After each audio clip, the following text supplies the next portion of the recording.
there are people who have only good in their life, relatively speaking, who don't believe in God.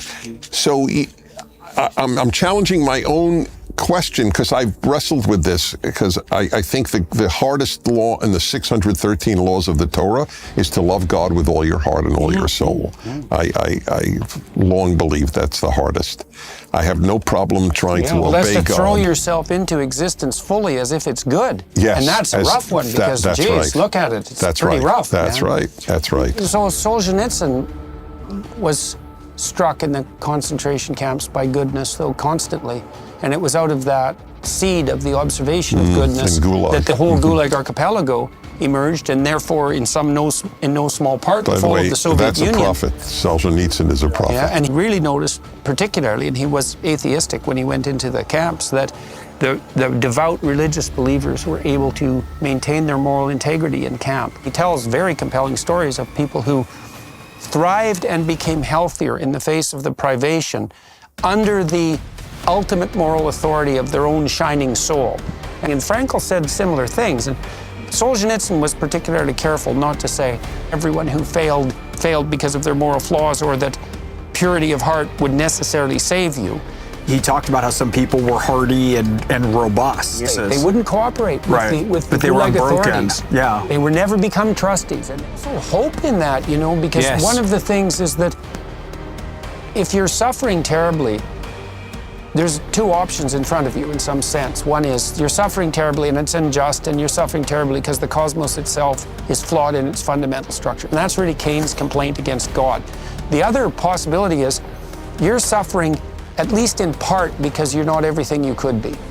And that's a terrible burden to take onto yourself, because it's the burden of your own suffering, but it's also unbelievably hopeful, because I think maybe Frankl recounts that story. I don't remember where I read it. A woman who visited a psychiatrist and who said to the psychiatrist, "I really hope there's something wrong with me."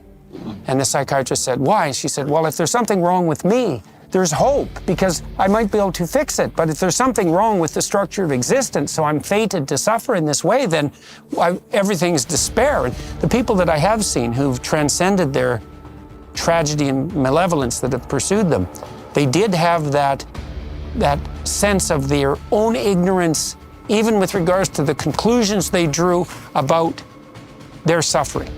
And Frankl himself has this very odd story at the end of the book, where after this array of unspeakable horrors, he then talks about this particularly sadistic, brutal figure, whom he'd known from some clinic, the Stein, whatever, in Vienna or something.